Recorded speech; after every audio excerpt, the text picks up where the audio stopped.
Hello guys, इस video में हम लोग आर्टिकल 1 के बारे में पढ़ेंगे। हमारे संविधान में आर्टिकल 1 अनुच्छेद 1 क्या कहता है उसके बारे में पूरा डिटेल में हम लोग जानेंगे। तो आर्टिकल 1 के बारे में अगर हम लोग बात करें तो आर्टिकल 1 कहता है कि आर्टिकल इंडिया के बारे में बताता है कि इंडिया जो है वो एक भारत है, दैट इज़ भारत। इसका मतलब क्या हो गया?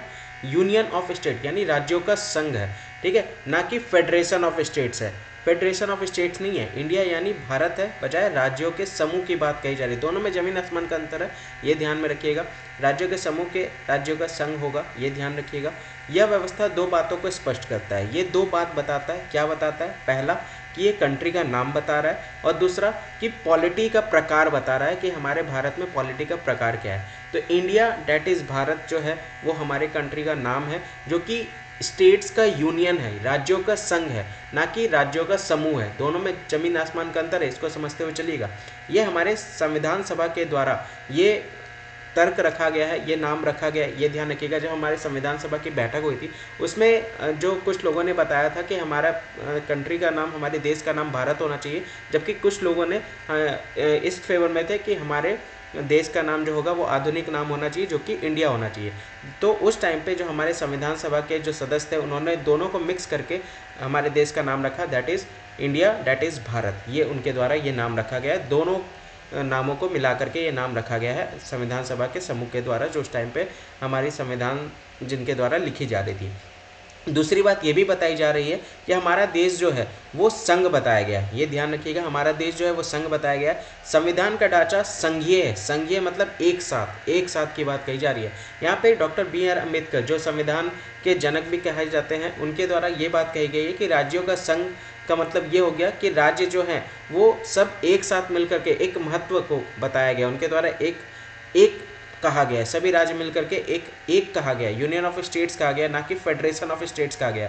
फेडरेशन ऑफ स्टेट्स, देखिए इसका उन्होंने रीज़न भी दिया है। पहला रीज़न ये है कि इंडिया का जो फेडरेशन है वो किसी राज्यों के एग्रीमेंट से होकर के नहीं बना है। जैसे अमेरिका में सभी राज्य मिलकर के एक एग्रीमेंट साइन करके फिर वो यूनियन हुए थे, ऐसा इंडिया में नहीं हुआ है। यहाँ पे इंडिया का जो फेडरेशन है राज्यों के एग्रीमेंट के अकॉर्डिंग उसका रिजल्ट नहीं निकला है, ये ध्यान रखिएगा। और यहाँ पे ये भी चीज़ है कि कोई भी राज्य यहाँ पे संघ से अलग नहीं हो सकता, ये भी बात ध्यान रखिएगा। विभक्त होने का कोई भी अधिकार नहीं है कोई भी राज्य को। अमेरिका में ये हो सकता है कि अगर कोई भी राज्य चाहे तो वो यूनियन से अलग हो सकता है, लेकिन यहाँ पे ऐसा कोई भी अधिकार किसी भी राज्य को नहीं दिया है।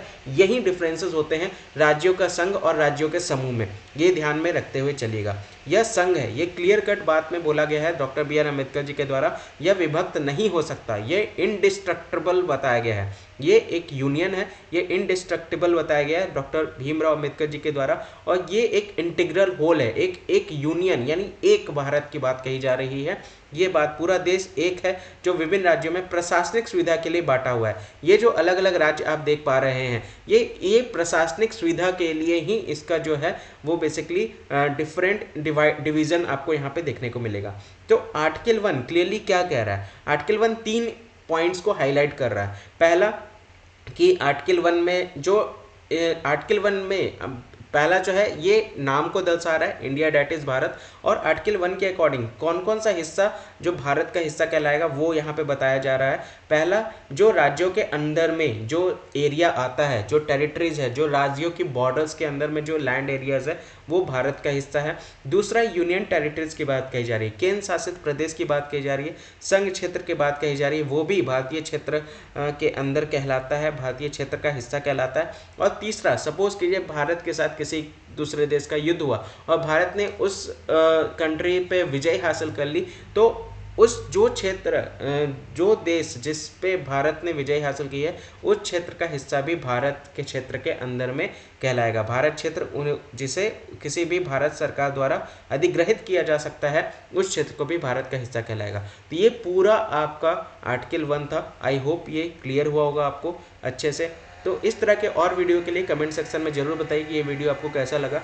वीडियो को लाइक जरूर कर दीजिएगा। वीडियो को अगर आपने सब्सक्राइब नहीं किया है तो सब्सक्राइब कर लीजिएगा। शेयर कीजिए ज़्यादा से ज़्यादा, ताकि हर आर्टिकल्स के बारे में हम लोग एक तरह से सीरीज़ लेकर के आए, ताकि आपको ये और भी अच्छा लगे। मिलते हैं अगले आर्टिकल्स के साथ।